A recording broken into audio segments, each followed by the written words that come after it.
अस्सलाम वालेकुम। इस वीडियो में हम जॉर्ज एलियट के बारे में जानेंगे।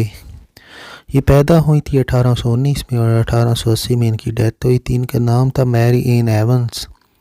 वो वर्कशायर में पैदा हुई थी एट आरबरी हॉल। इनके जो वालिद थे management of states give her wide experience of country society and this was greatly to enrich her insight and the scope of her novel.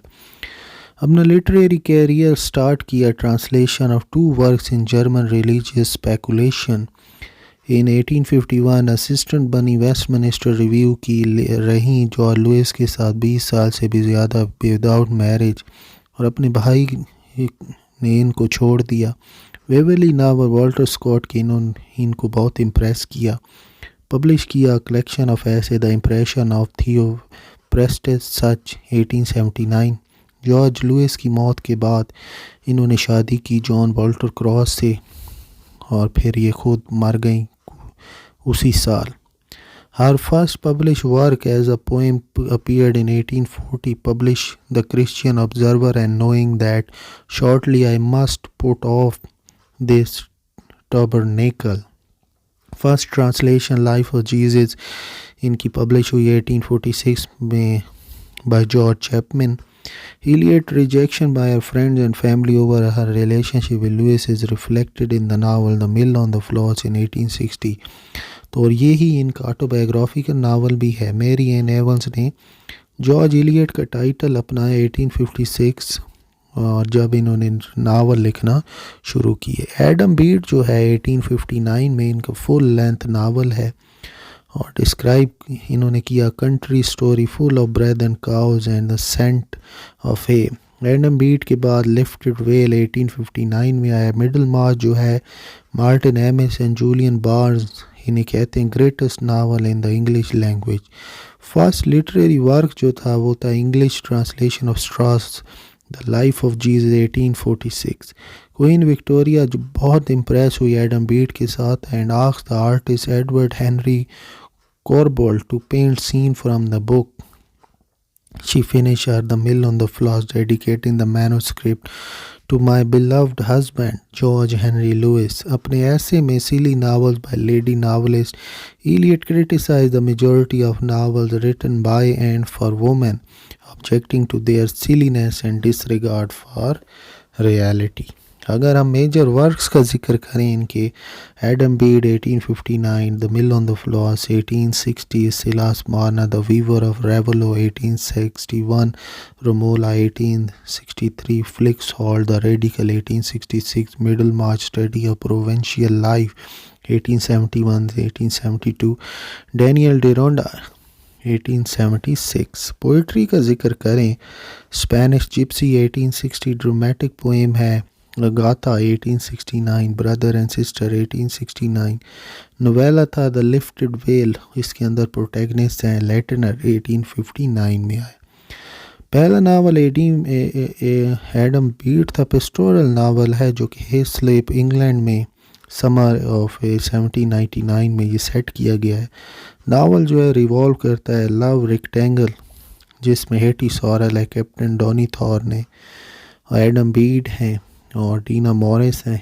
3 volume में था। रियल विलेज एडम बीड का वो था एलिस्टोन, जो सेट किया गया था वो था एलिस्टोन। एडम जो है लोकल कारपेंटर है, अपनी इंटेलिजेंस की वजह से मशहूर है। ये हेटी की मोहब्बत में है। प्लॉट जो है वो फाउंड करता है जॉर्ज एलियट का by her aunt. The plot of Adam Bede is founded on a story told to George Eliot by her aunt Elizabeth Evans. Jonathan Burgess is Adam's employer at carpentry shop. It is called a novel of seduction. अच्छा, next mill on the floss है, autobiographical novel है। Maggi जो है वो Elliott की अपनी life पर मबनी एक करेक्टर है। 3 वॉल्यूम में ये आया। मैगी और टॉम जो सिबलिंग हैं डॉलकॉट मिल रिवर फ्लॉस के पास ये बड़े होते हैं। सेट किया गया 1820 में ये नावल। जॉर्ज एलियट ने खुद एक रिलेशनशिप रखा जॉर्ज हेनरी लुइस के साथ। कम्प्लेक्स रिलेशनशिप भाई बहन का भी दिखाया गया। मिस्टर टुलिवर चीफ करेक्टर हैं। भाई और बहन जो हैं वो गले मिल के डूब जाते हैं। इसके आखिर में नावल को एक बिब्लिकल एपिग्राफ भी दिया गया, in their death they were not divided.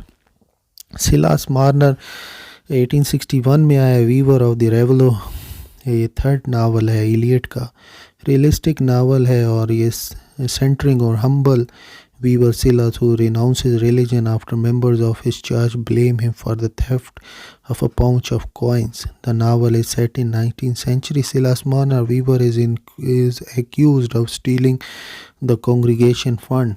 Silas is proclaimed guilty. He married William Dane.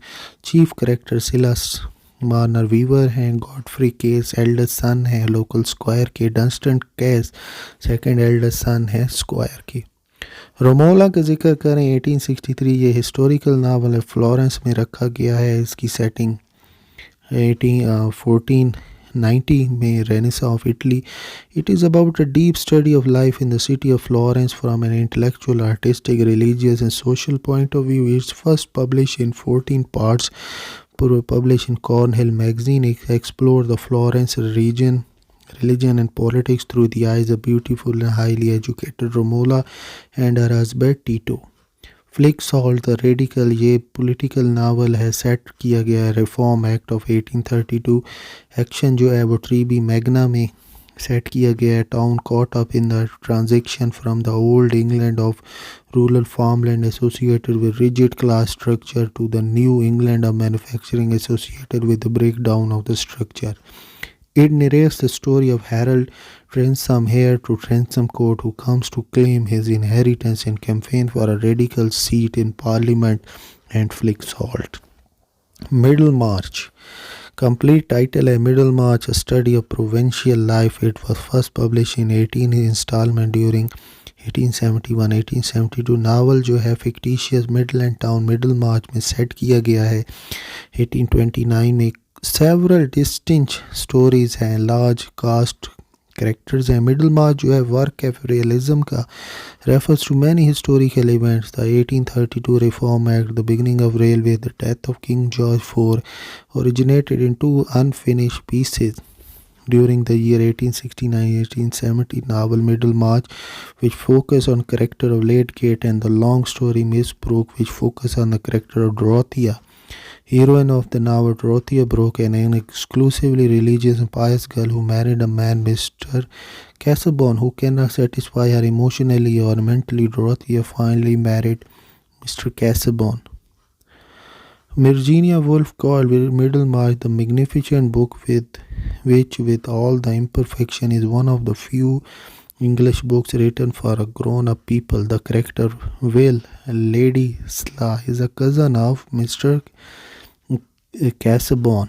About Dorothea के बारे में कहा गया है, with all the eagerness to know the truth of life, she retained very childlike idea about marriage.